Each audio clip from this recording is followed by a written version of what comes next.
এক বছর আগেও ২০০ শয্যা বিশিষ্ট খুলনা বিভাগীয় শিশু হাসপাতালের অবকাঠামো নির্মাণ শেষ হয়েছে, কিন্তু এখনো চালু হয়নি। নিরাপত্তার প্রয়োজনে ব্যবস্থা না থাকায় বুঝে নিচ্ছে না সিভিল সার্জনের কার্যালয়। অপরদিকে গণপূর্ত অধিদপ্তর বলছে, প্রকল্পের আওতায় হাসপাতাল ব্যবহারের জন্য সব কাজ সম্পন্ন হয়েছে, তবে বাজেট না থাকায় বাকি কাজ হচ্ছে না।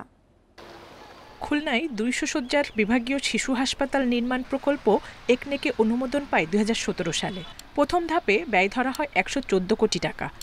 ২০২৩ সালের জুন পর্যন্ত মেয়াদ হলেও নির্মাণ কাজ শেষ হয় পরের বছর জুনে।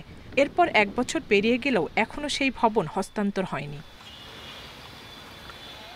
সিভিল সার্জনের কার্যালয় বলছে, সীমানা প্রাচীর, প্রধান গেট এবং প্রয়োজনীয় নিরাপত্তা ব্যবস্থা না থাকায় হাসপাতালের ভবন বুঝে নিতে পারছেন না তারা।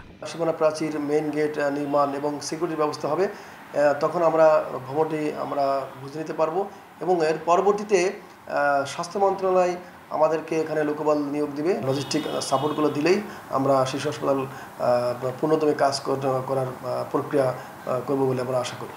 এদিকে গণপূর্ত অধিদপ্তর বলছে, প্রকল্পের আওতায় সব কাজ শেষ। ভবন হস্তান্তরের জন্য দেয়া হয়েছে একাধিক চিঠিও। বাউন্ডারি ওয়াল এবং গেট নির্মাণ করার জন্য 5th OP-তে প্রস্তাবনা ছিল। গণপ্রজাতন্ত্রী বাংলাদেশ সরকার 5th OP-র প্রকল্পটা আপাতত বন্ধ রেখেছেন।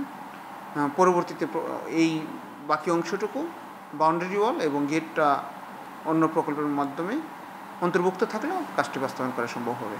হাসপাতালটির প্রথম ধাপের কাজ শেষ হওয়ার পরও চালু না হওয়া দুঃখজনক বলছেন নগরবাসী। সব জটিলতা কাটিয়ে সেখানে দ্রুত চিকিৎসা শুরুর দাবি তাদের। এটার যে প্রকৃত সেবা, সেই সেবা থেকে বঞ্চিত হচ্ছে এবং এটা আমরা সন্দিহান যে আদৌ এই ভবনটি কাজে লাগবে কিনা বা এই শিশু হাসপাতালটি আসলে কার্যক্রম চালু হবে কিনা। আমরা চাই যে দ্রুত সময়ের মধ্যে এর কার্যক্রম শুরু হোক। স্থানীয়রা বলছেন, হাসপাতালটি চালু হলে খুলনা বিভাগের উপকূলীয় 10 জেলা সহ দক্ষিণ পশ্চিম অঞ্চলের শিশুরা উন্নত চিকিৎসা পাবে। Independent news.